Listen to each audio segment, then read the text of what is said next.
The following podcast has been scheduled for one fall. Introducing the host from parts unknown, if you're not from Utah. He is the voice of Talking Kayfabe. Please welcome Jordan, the Own Bear.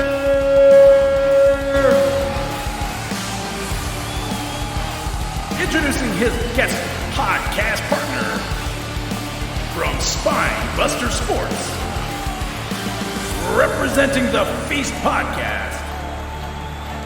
Please welcome Kyle Poundcake Shearer.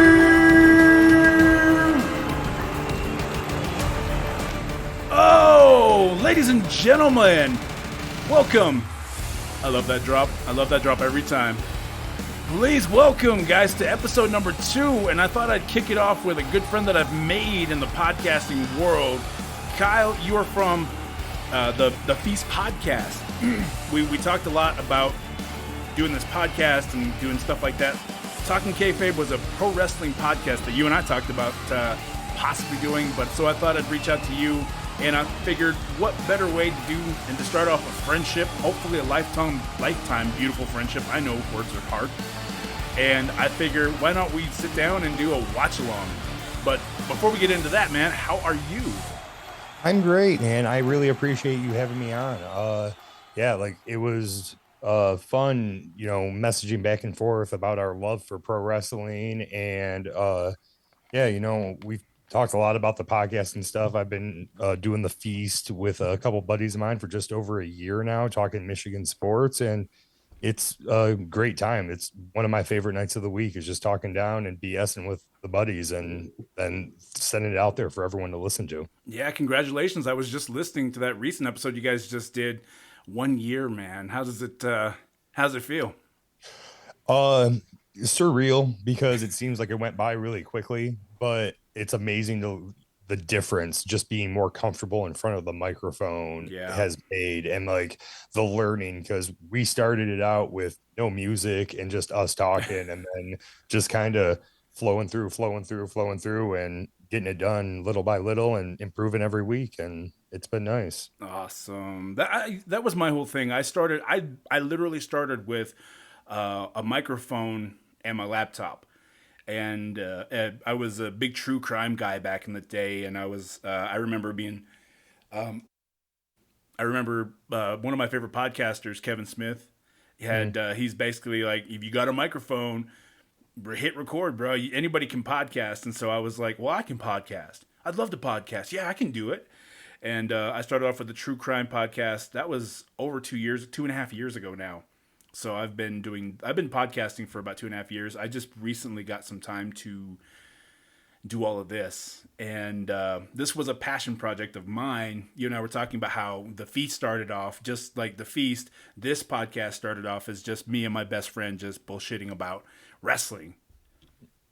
Yeah, no, that's like I told you, it's amazing how just simple conversations with your friends can turn into something that people like actually enjoy listening to, which still amazes me that people enjoy listening to our stupid jokes and takes on sports. But hey, it works out for us, and we'll keep doing it as long as people are enjoying it and listening to it. So yeah, I always enjoy listening to it every time I get on there and just listen. It's always been fun.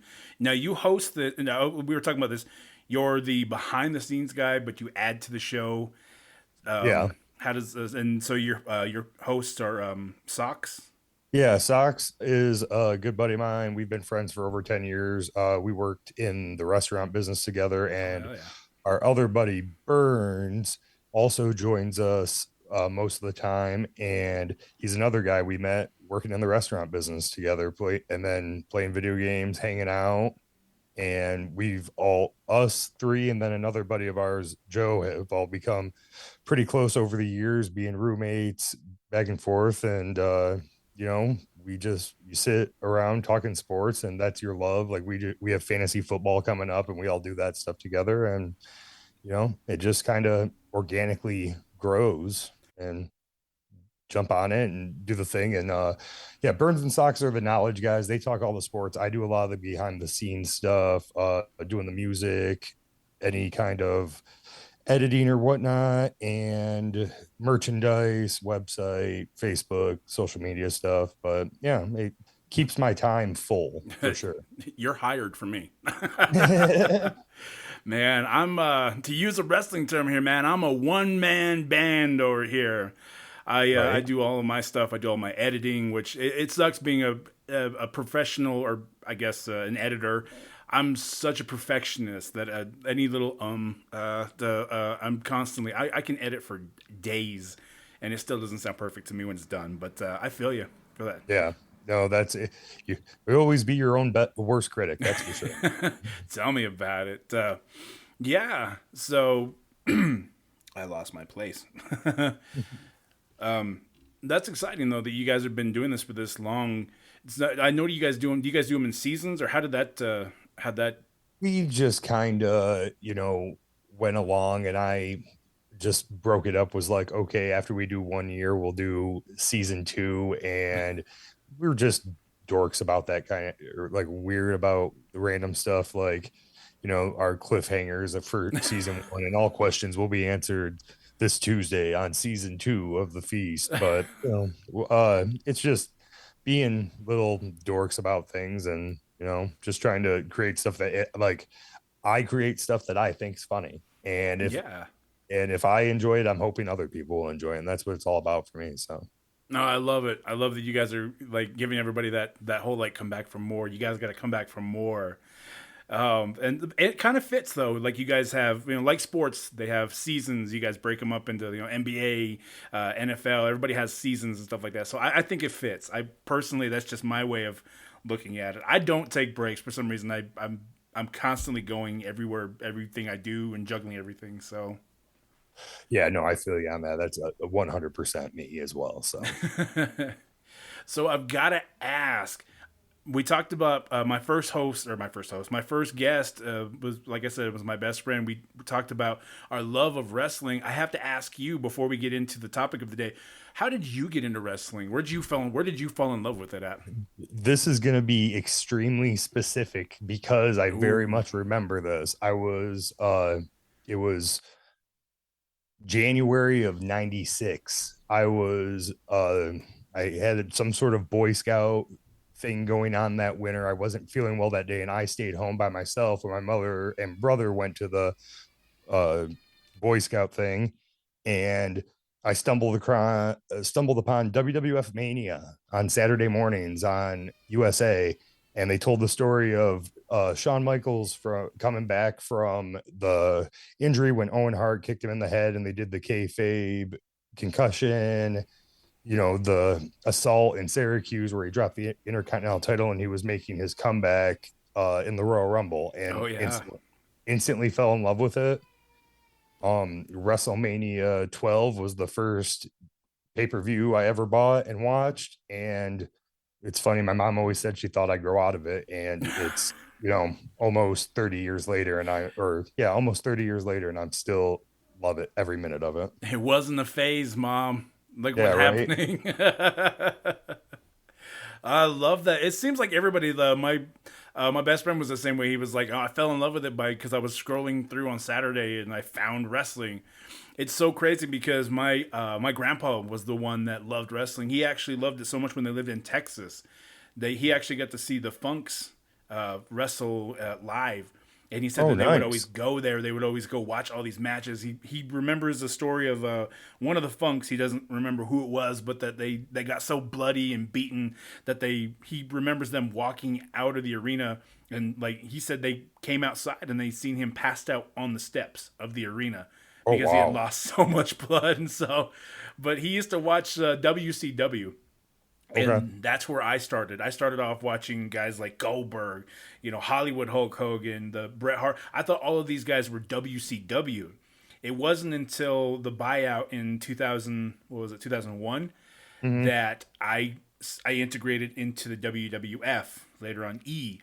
And so that's where I remember wrestling from. So as I got older, the Ruthless Aggression era and blah blah blah, that shit, I went back and rewatched everything. So I was like, okay, all right. And I feel like I missed a good chunk of that. I was on I was on the losing side of the Monday Night Wars. If you well, I did both. I went back and forth because they always did replays of Nitro right oh afterwards, yeah, and I would videotape it and watch it the next day. So I always tried to stay up with everything. And then I had a lot of buddies in high school. We'd all get together, throw in $5 a piece, grab some pizza, and get the pay-per-views almost every single month. So nice. yeah. Oh, that just takes me back to a time. I loved it. My friends, my cousins used to live down the road, and we would have pay per views, and my parents would buy them, and I'd be like, "Come watch it, come watch it." So they always came over. So, but I love that. I love that. It's funny because everybody's love seems to have started around the '90s era, Mhm. whereas I feel like a young chip. I'm 30, or I'm going to be 30, and I jumped in then. So to hear that everybody else has jumped in way before I did, at least for the WWFE side, I guess it's one of those things. Yeah, I'm 39 Ooh. and spent most of my high school days driving around to different video stores, picking up all the VHSs and then going home and recording them so I could just watch them over and over and over and over and over again. That's smart. That's actually really smart. Yeah, that's why when we were joking about like remembering random things, it's because that's all I soaked in high school.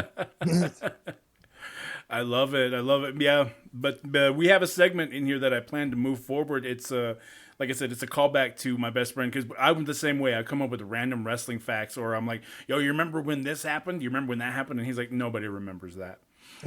And so the segment is actually called "Remember That." So, but I thought tonight, whenever you're watching this during the day, or whatever, whenever you guys are watching this, we're gonna do. I figured, what better way to kick this off than with a wrestling watch along, a WWA, if you will. So I figured that since SummerSlam just passed, just passed, it's been over a month. I figured that since SummerSlam just passed, we watched Brock Lesnar fight, and what did you think of that entire match? Just real quick while we touch on that. Just rolling through it, like it, still watching it back, even though it's been a while since I sat down and watched it. It's funny because I was at a live event before COVID, Oh, and in the town that I live in, and they did like it was the Summer Slam tour and whatnot, and they did a like fan applause to what highlighted match from the past you want to watch, mm-hmm. and it was this match Oh, that happened. And the lady two couple seats over from me, you would have thought it had just happened or was happening live, the way she was freaking out about it. But it's amazing to go back and watch Lesnar during that first year mm-hmm. when he had just came in and how dominant he was, and the fact of The Rock in coming into this match as the babyface, but really being treated as a heel because he was on his way out. Yeah. I love this match because it's funny because I this was one of the matches that I didn't get to watch back in the day. My parents were a little conservative on money at the time, and so with that, I wasn't able to see the match. But we, of course, you catch up on Raw the next day and you find out and stuff like that. I'd rewatched it a few times, but it was one of those matches that popped out to me because I was thinking about the last SummerSlam that just happened with Lesnar. I remember hearing something that he might be done with WWE. That since Vince is gone, now he's contemplating walking. So I was like, holy shit! Like I want to go back and watch more Lesnar and stuff. And I figured that what better match to watch than a WrestleMania, a SummerSlam where Brock Lesnar was coronated. I mean, do you agree that this was his crowning moment that made him officially the next big thing? Well, absolutely. Going into this match, The Rock was arguably the greatest WWE champion of all time. He had won the championship the month before for the seventh time, becoming a record for holding the undisputed WWE championship. And I mean, as we've seen over the last 20 years, his star has just risen. Oh, it's gotten brighter. Yeah, we're literally watching probably the most dominant force we've ever seen in pro wrestling facing off with the biggest star in the world, and it happened 20 years ago. I can't. Can you believe that it's been 20 years? This match is 20 years old.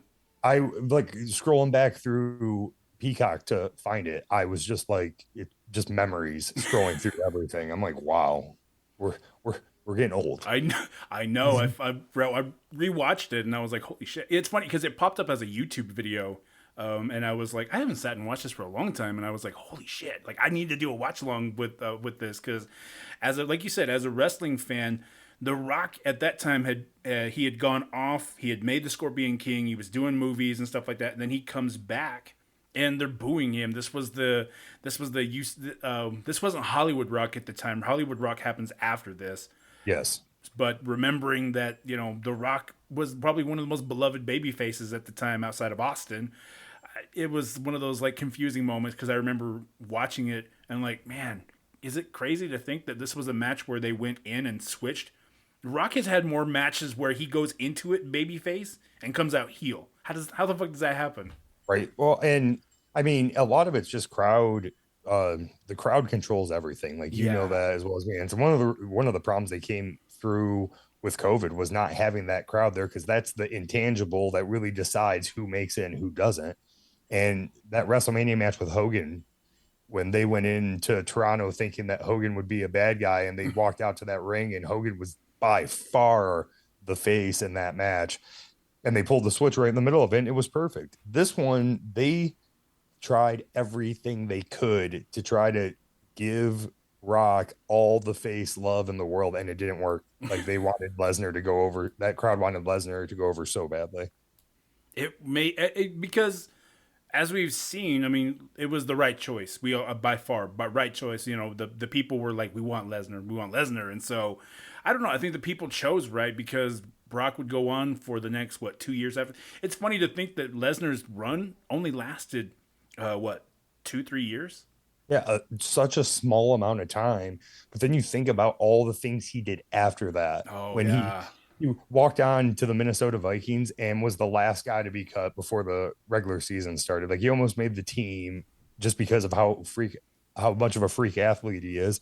And then goes to UFC and dominates the heavyweight division, wins the heavyweight championship, and then just decides he's going to go back to WWE and then does both. Like yeah.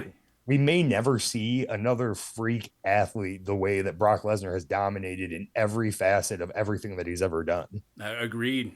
Like, and if you really put those two side by side, you got The Rock, who's by far one of the biggest names in Hollywood today, and and then you take Lesnar, they both went on after wrestling to go dominate whatever they did. The Rock's still dominating. Lesnar's still, in a way, he's legendary outside of WWE. He does his own stuff. He's doing his own reality stuff. He's dominating everything. So you've got two massive stars. Who would have thought that from this match they went boom? They would this a much success. I'm guessing probably the 3-4 people that were in that match when you include Paul Heyman, because those guys obviously whatever they touch turns to gold. Mm-hmm. And it's been crazy watching it happen over the last 20 years for 20 years for Lesnar and about 25 for Rock. I very much remember him coming out in Survivor Series, and then it was what they did with Reigns a couple of years ago, trying to shove this good guy persona down your throat, down your throat, down your throat, down your throat, and then the fans just said no. And generally what we've seen over the last 25 or 30 years is the only way to really build a great baby face is to start him out as a heel and get the fans to hate him, because then you at least are creating some sort of connection between yourself and the fans. So Absolutely, and I think that they did that with Reigns. My big thing with Reigns was and I think everybody else, as fans, we all knew Reigns was the guy. We all knew right as soon as Shield became a thing, they made it to the main roster. We knew Reigns was the guy. Reigns was a Vince guy. He was big. He was beefy. He's an Anawae. I mean, come on. How is he not the next? To coin a phrase, or to borrow from Paul Heyman, he was the next big thing, or he was the next big thing, I guess. Yeah.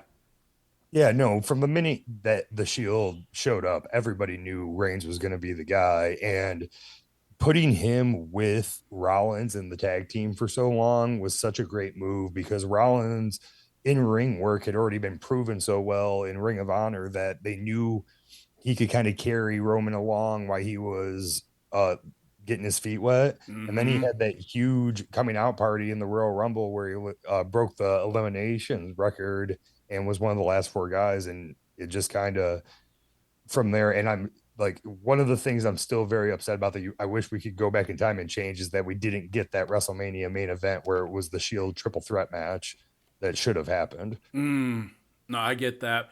I'm more of. It's funny because I've talked a lot about it because I think that if we had to go back in time a little bit, we're talking about two guys that ultimately defeated Undertaker's streak. Roman was my guy. Roman was my guy that I wanted to I wanted him to take over the WWE, which where he sits now, fitting, but he was the guy I was pushing for. Like, he's got to be the streak ender. He's got to be the guy that does it because what better accolade to put on him? What better, what better way to make a guy than to put him in that position? Now later on, a couple WrestleManias after that, they rectified it, but I mean, it's still it's I don't know. That's just my personal bitch about it. Yeah, my pick for Streak Ender, I don't I don't think they got it wrong with Lesnar. I think they got it right considering what was going on at that point in time. But I would have personally picked Bray Wyatt because of the persona behind him being Oh so close to yeah. what the Undertaker was for all those early years. That I think it made more sense for Wyatt to be that guy to carry the torch after Taker was done. I agree. I think that was the number one. That is probably, I guess, if you're gonna throw it out there, is number two for me then, because you had the Wyatt family, and I would have loved to have seen the Wyatt family mixing mitts with the Undertaker. Bringing in Kane and bringing in some elements of what Taker was to what could have been. Yeah, and I think there's something to be said because you got to figure at some point Lesnar's going to come back and have a final match, and I think Wyatt could be Lesnar's final match I've because you heard. figure he's got to put somebody over, and who can you realistically see go over Lesnar and actually help them build up a huge this character, and I think with the reports that Wyatt may be coming back soon, it seems to me like it's a match made in heaven for WrestleMania if Lesnar's really talking about taking off and being done. Oh, that would be a really good one to do. I'm in for it. I'm in for Wyatt. I'm in for Lesnar. I'm in for all of this. What a time to be a wrestling fan. With all of that being said, I know you and I probably could jabber on about this for hours. I figure let's jump on into the watch along. Like now, as Kyle said, if you want to watch along too, you guys can actually find us. You can find it on YouTube. Brock Lesnar versus The Rock in 2012 SummerSlam 12 2. Trying to go 10 years in the future. You can find it there, or you can find it on Peacock. It's actually, if you turn it on, you got to go through. I don't know how you found it. It was kind of hard for me to navigate the Peacock app, but It's what I think season 15 of SummerSlam because they do every year is a different season. So if you scroll through, it'll be season 15 you're looking for, and then there's only one episode. So. yeah. So SummerSlam season 15, all the way. If you fast forward all the way to the 2 hour 21 minute mark, that's where we're gonna kick off at. And it's funny because, like I said, I was watching through this and I was like, "Holy shit!" There's a lot of matches. This was the same SummerSlam that we had Triple H versus Shawn Michaels for that legendary SummerSlam match. When Michaels made his comeback, that Yeah, was a good one. yeah, and so we'll have to do those at another time because I loved it. I loved watching all that. By far, one of my favorite rivalries. Words are hard. Was Sean and Hunter just because it was so passionate. There was so much, and they knew each other inside and out. That was always one of my top 10 favorite feuds of wrestling. No, and like I said, loving Shawn Michaels becoming the first part of pro wrestling that I actually like enjoyed. He was always one of my favorites. So the him versus Triple H stuff when he came back and through this year and more, it was just good to see like it seems like the best rivalries are those guys that know each other really well and can work well together. So Absolutely agree. But whenever you're ready, man, we'll hit play and maybe we'll count down from 3. yeah, that sounds good to me. You can count down whenever you're ready. Alrighty, guys. Remember, guys, SummerSlam 2002, Rock versus Brock. I know we've talked a lot about it. Let's watch it. You got yours on mute, because I don't know how that works copyright wise. So, Yep, I have mine on mute. oh, awesome, perfect. All right, 3, 2, 1. We're opening up with Michael Cole and Taz. God, what a announcement team. It was weird watching it earlier and seeing them cut to Michael Cole and Taz, and I was like, oh, Michael Cole looks so young, and I forgot that this was the alternate broadcast duo to Jim Ross and Jerry the King Lawler. The team B, if you will. Yeah. Oh, I missed these the way that they did these covers, these build-ups, these promos were amazing. Oh yeah, the video packages in these days were so great. I missed the theme songs. Then Rob Van Dam, guy from 20 minutes away from where I live in Kalamazoo, Michigan. He's from Battle Creek. Yeah. Oh yeah, you guys are from Michigan. Mm-hmm. Rob Van Dam, probably one of the best sellers in the business. Dude, I was such a big fan of his ECW work. The matches with Jerry Lynn that he did are some of very underrated work from that era. And showing The Rock winning the championship, and I think it was No Way Out against Angle and The Undertaker the month before this. I mean, come on, The Rock's beating them all. The Rock has beat them all. Probably not a more entertaining guy ever in the WWE, I would say. Like, Sami Zayn is getting there for me though right now. With just his entertainment value. What he did with Knoxville at WrestleMania was a nice comic relief for the show, for sure. Oof. Just remember Lesnar coming in, another one of those night after WrestleMania debuts, and just dominating, running through everybody. Look at this. It's just F5, F5, F5. What a more dominant move. Dude, remember seeing it for the first time and just being blown away by how he could keep somebody safe in it. Yeah, absolutely. Look at that stare down. That crippler crossface hurts. Dude. Oh, look at that. The picture, the way that they did that. This workout montage makes me tired. I know. It reminds me of just, I always love the wrestling workout montages because it's always the most like random, ridiculous things. Like, hey, we're going to have you do like inverted pull-ups, like freestanding. And you're just like, what does this really have to do with anything? I know, right? Well, I got a commercial here. I'm watching an ad.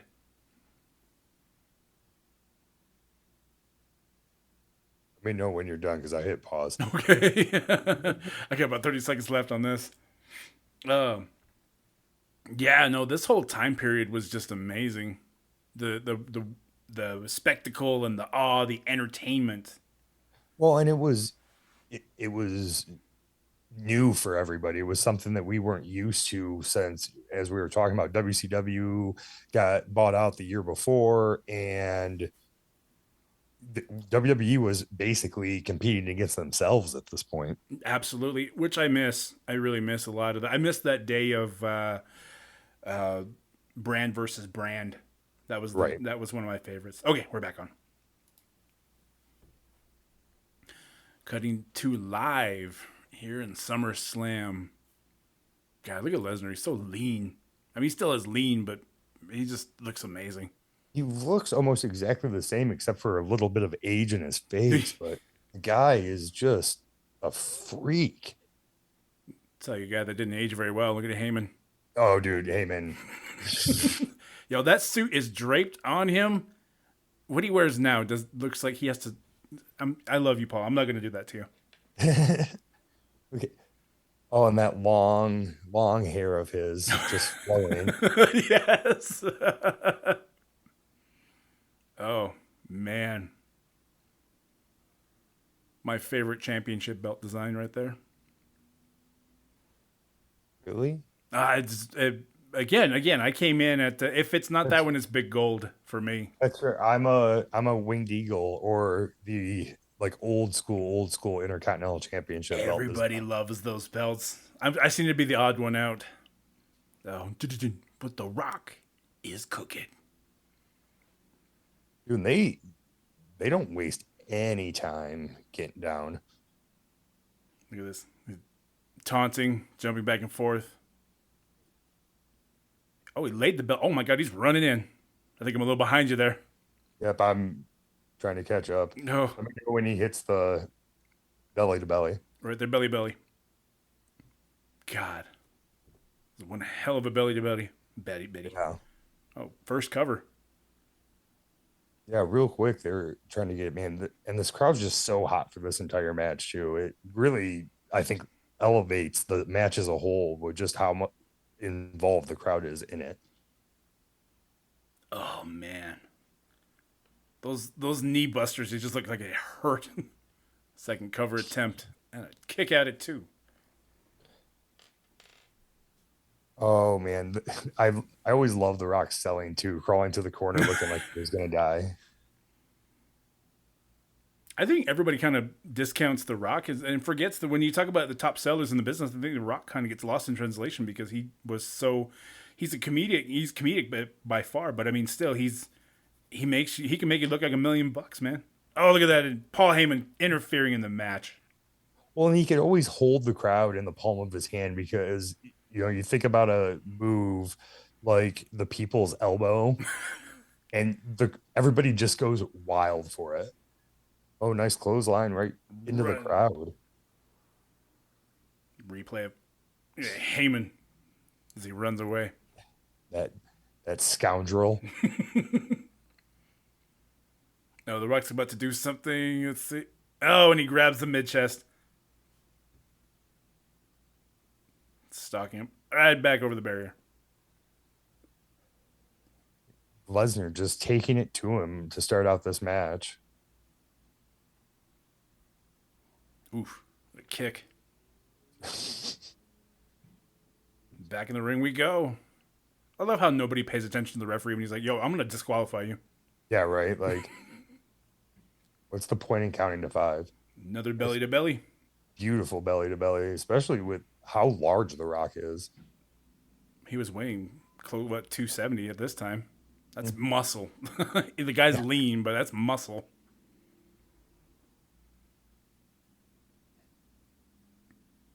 Nice right hand by The Rock. Second, third. Oh, Heyman, Oh, son of a gun. oh man. Lesnar laying in those Don Morocco like elbows. Oh, and Heyman back at it. Dude, like I said, they did everything they could to try to keep the crowd behind The Rock, and it just nothing worked. No, it wasn't. Lesnar going back to work with him in the middle of the ring. Oh, Oh, and a slap. A people slap, if you will. that's He's right. going to slap the taste out of Lesnar's mouth. Oh, and a reversal. John, nice power slam. Oh. You felt all of that one. One, two. Look at That, this. You can see that The Rock is just selling this. He's worn out. He's done. well, and there's when you read up about this match too, there's a lot of talk about how upset The Rock was coming out of this match with the crowd reaction and it just throwing them completely off. And part of the reason why I think it took him so long to come back was he was so upset by the way the crowd reacted to the news of him leaving for Hollywood to film yet another movie and take more time off. And you saw that when he came back as Hollywood Rock. Oh yeah, he embraced it. He came back with, the middle finger to the people, being like the people's this, people that. You know, he's like, no, I'm done. I'm Hollywood. There's nothing. You know, I have nothing to do here anymore. Oh, Nice suplex real quick after Lesnar takes a ring post to the shoulder.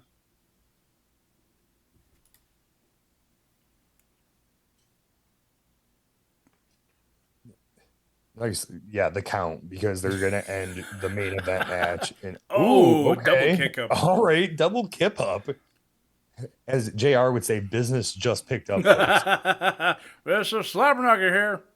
They're throwing him in the ring, but oh. Oof. Oh.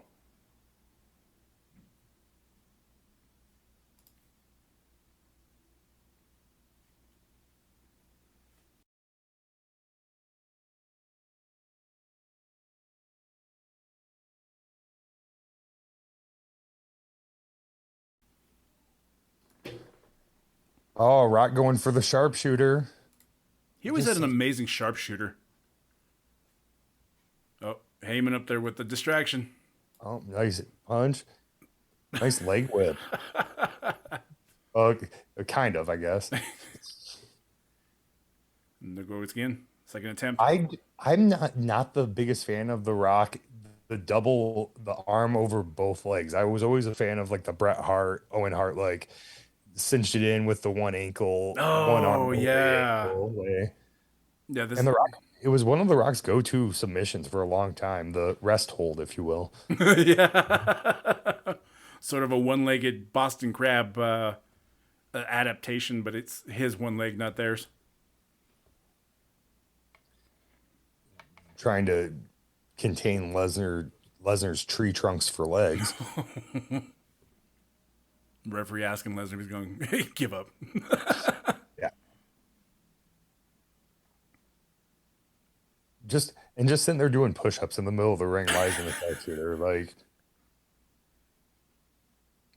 yep, okay, yep. Let's see. Lesnar trying to sell the I might tap right now. Yep, this all makes this really realistic storyline. Oh, Rock giving Big Paul a little help inside the ring. Come on in, he said. Oh, man. Another Lesnar capitalizing on the distraction from Heyman once again.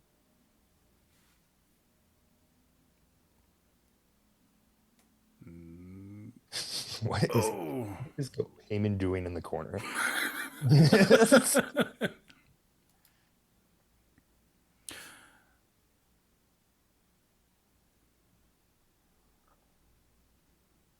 Oh, that bear hug. I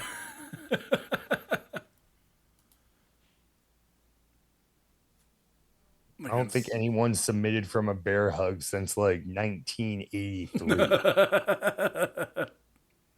Although a submission, I wouldn't mind seeing come back. No, like Heyman, when he did his interview with Broken Skull Sessions, he said that like one of like the something new that had never happened would be having like Mark Henry come out and just having Mark Henry put a headlock on somebody, and then all of a sudden just having the guy yell and scream in pain and tap out, because you've got to be able to believe that if Mark Henry put somebody in a headlock, he'd be able to make them tap pretty easily. I mean, he's the world's strongest man. Can you imagine, as a regular person, like imagine a guy like Mark Henry coming in and just putting your head under his arm? Yeah. Well, and just imagine like that thought process, like watching a Raw and having that happen, and just that being the storyline for months and months and months, that nobody could break. That if Mark Henry got you in a headlock, that was it. That actually sounds plausible. This actually doesn't seem too plausible, or doesn't seem too unbelievable either. I mean, Lesnar's arms look like. I mean, yeah. It's just that hardcore spooning they got going on right now. Was it Joe Rogan? I mean, was it Joe Rogan that said that if I can't right now with this match. Oh man.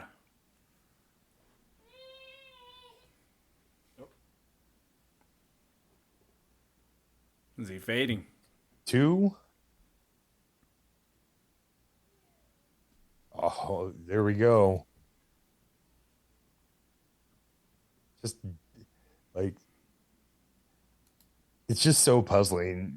Even watching back and seeing The Rock as a bad guy, other outside of like his Nation of Domination work, but Oh even yeah. in the Nation, he was the most entertaining part of the whole thing. Well, then you had Corporation Rock and I um, I love me some Corporation Rock. Just his one-liners were like I get lost in YouTube all day watching Rock interviews. yeah, no, he's quick on the mic, and it's easy to see why he was such a oh. Ooh, nice little low blow. Rock finally taking advantage of that Paul Heyman distraction. Ugh, spit. You can almost tell how upset he's getting with the crowd at this point in the match, just with the way he's looking at everybody. Oh, absolutely. Rammed into the corner. It's funny because this is the same year that Rock Hogan was a thing, was it not? I believe so. Yeah, it had to be. Yeah. So I mean, why didn't I don't know, why didn't you just go heel? Just go heel. Dude, Well, yeah. I actually watched Oof.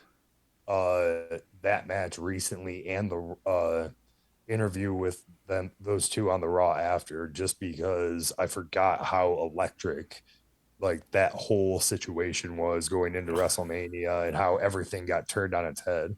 And then Yeah. like 10 minutes of standing ovation for Hogan to open Raw was a little ridiculous. No, look at him. He's already healing it up now. Mm-hmm. This is where you're seeing The Rock finally make that transition. The Rock is probably one of the best at understanding, like, all right, this is where we're at. No, all right, you're heel, or I'm face. Now you're face. All right, let's do this. Mm-hmm. Look at this. Already going right to heel tactics. I love it. I think that where he went right into heel was the low blow. Yeah. Yeah, that's very true. The poor Spanish announce table gonna get abused once again. Oh.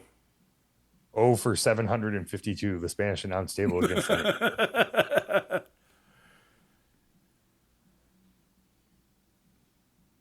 look at this. He's going.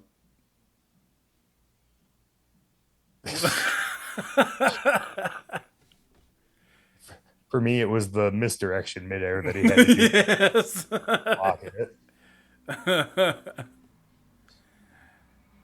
Oh man, this spot. I very much, after watching this afternoon a couple times in prep, worst rock bottom I've ever taken. Man. Heyman got an inch of air on And that was just 1 foot too. Yeah, right. Come on, Polly. You were an EC. You ran ECW. There's no way you could have jumped a little. Yeah. Yes, the chicks in ECW to do crazier stuff than that. Shout out to Beulah McGillicuddy. Absolutely. And Francine.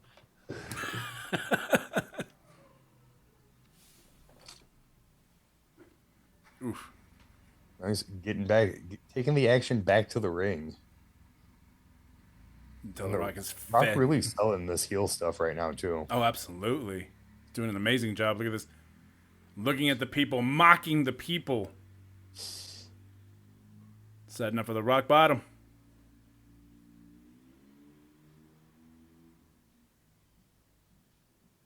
Oh, I missed him. I missed him. I know. I'm thinking the same thing. I'm like, that Rock setup is just so good. Rock bottom. Hell of a sell on Lesnar's part, man. That looked amazing. Hook of the leg. 1, 2. Oh! Just gets his arm up. If it was any closer, it'd be 3. The Rock talking to himself, trying to talk himself into whether he can beat Lesnar or not. Really forget about the amount of like the certain matches that you could tell were actually like big matches for like the history of WWE. There was always a ton. Oh, reversal. Yeah, nice Brock bottom, I believe Brock they called it Bottom. on the telecast. Uh, all the photographers around the ring. Like you knew big Yeah. stuff was going on when you saw a ton of people taking photos next to a WWE ring, at least. Yeah. Shout out to Polly Dangerously, is where he started from. Yeah.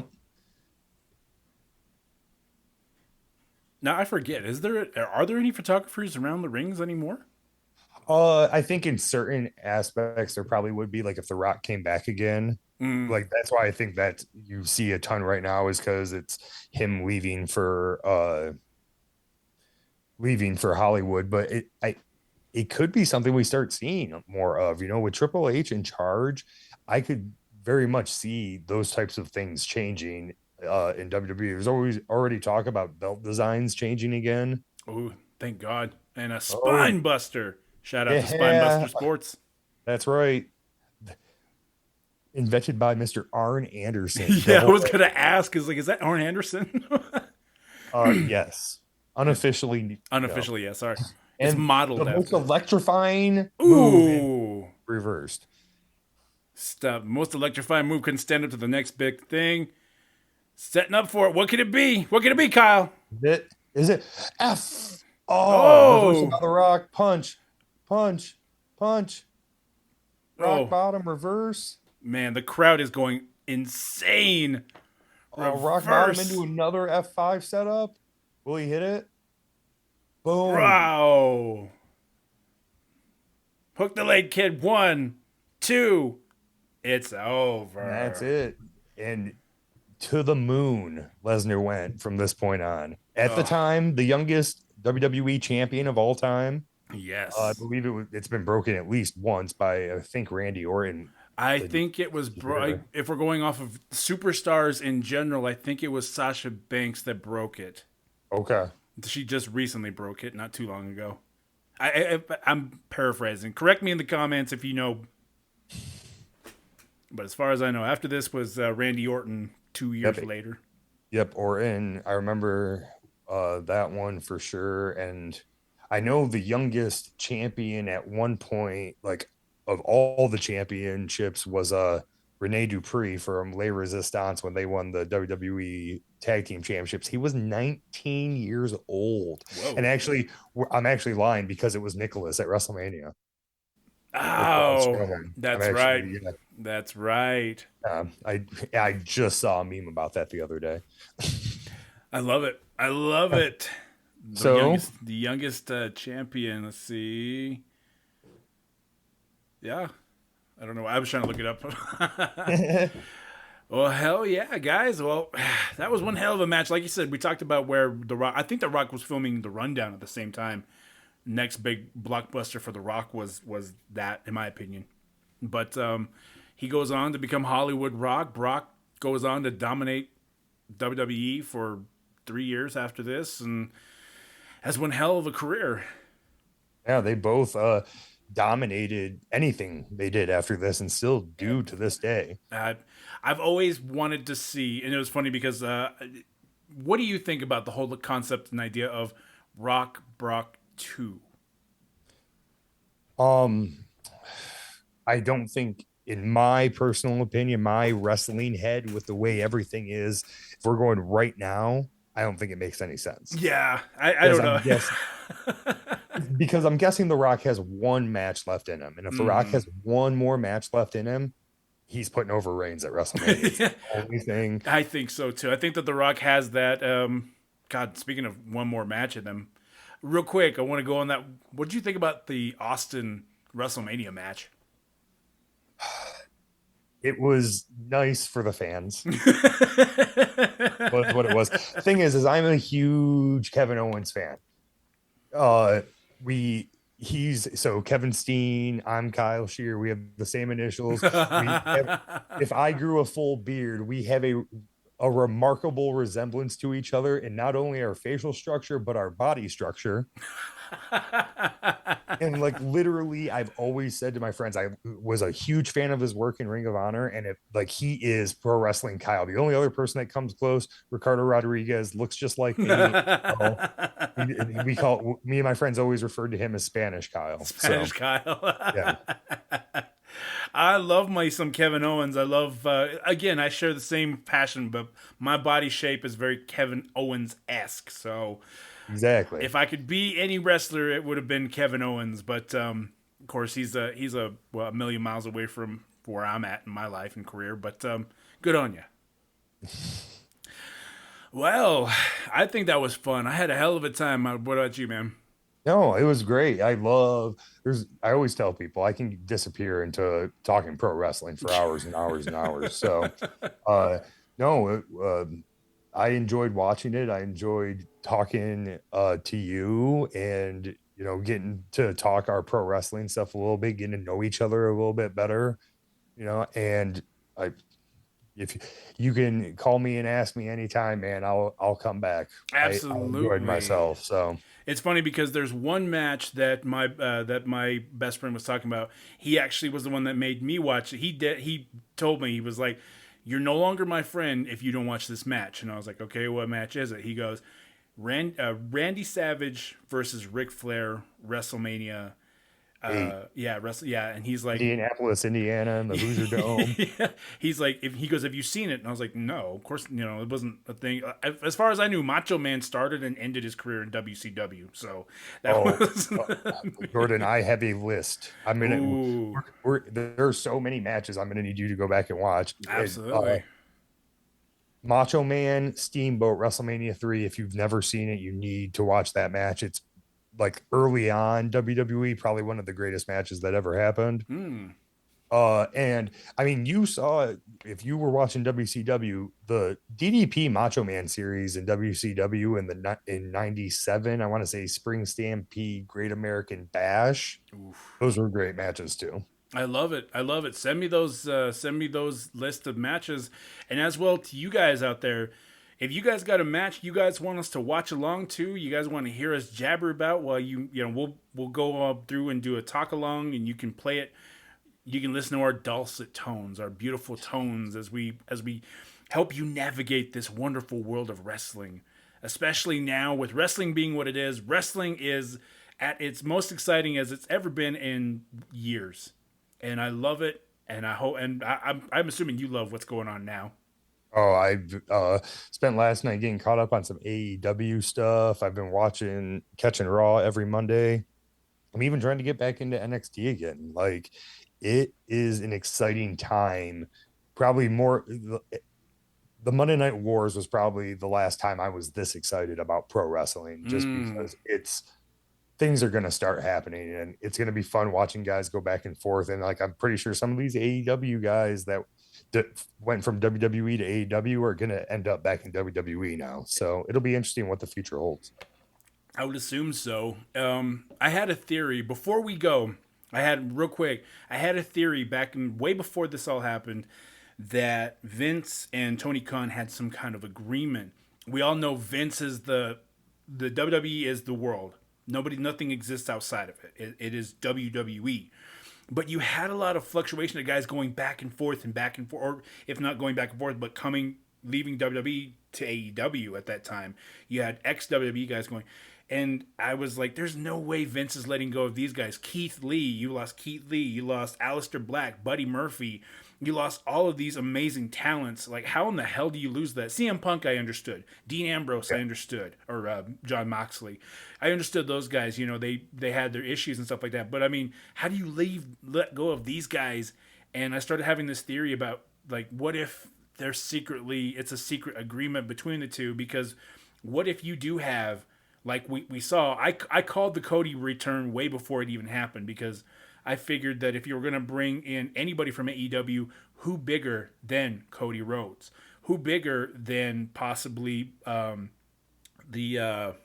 my brain is dying out here, but the using the staples of AEW to bring them in for a run, at least a couple of years or a year, whatever.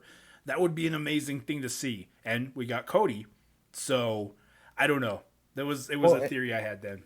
Well, and I can see what you're saying. Like I'd seen that theory out there a lot, and it would not surprise me if they had done this stuff. But Cody always made sense. I think that was always his end game, was to leave show. I mean, we saw guys, Drew McIntyre did it when he went to TNA and was Drew Galloway. You know, he was a guy that me and my friends always joked around. I had my top 5 list of my top 5 favorite wrestlers at any point in time, and Drew McIntyre was always an honorable mention because he was the chosen one. He was going to be the next big thing, but he never did anything. So I was always like, he's an honorable mention. He's going to be there one day. He's going to be there one day. He's going to be there one day. And eventually he did. And to think that 2/3 of 3MB have had WWE championship reigns is kind of disgusting. And I hope one day, Heath Slater, I hope you make it there. You deserve it. You got kids, bro. One man band, baby. We need to see it. I'm pushing for it right here, right now. We're gonna say we want to see Heath Slater win a world championship somewhere. It's got to happen. TNA, TNA would probably be the place, I think. Oh, hell yeah. Well, I figure let's leave them on a cliffhanger to take some inspiration from you guys about more. If you guys want to see more, suggest it, shoot it to us here in the comments, and we'll have a Facebook page here coming up soon. So let us know, guys, whatever you guys want to see. Maybe next time, Kyle, you and I can go. What do you say to a top 10 list? Hey, anything. I'm all for it. Because as my listeners know, that you ever hear about the box? Was it the box of gimmicks? Oh yeah, I've heard of the box of gimmicks. Yeah. What about the Raw roulette wheel? Have you heard about that? Oh yeah. Well, I found the Raw roulette. It's over here. It's off screen. I found the wheel, and on it is a list of topics that we can talk about every day, every week, every time we're gonna spin this to kind of let everybody know what you're in for next time. And who knows if it's gonna be Kyle? Who knows if it's gonna be Dom? Who knows who's gonna come on? This is my way of being like, it could be anybody on the show. So it could even be you guys. It could be you. Just let me know. We'll see how it goes. But all right, man. Well, what do you say we hook the leg and go for the 3, and we'll take this bad boy home. All right, Jordan. It was great hanging out with you, man, and watching this. Awesome. I appreciate it a lot. Thanks for having me. Hell yeah, man. Well, until next time, my friend, we'll have to catch you down the road, bud.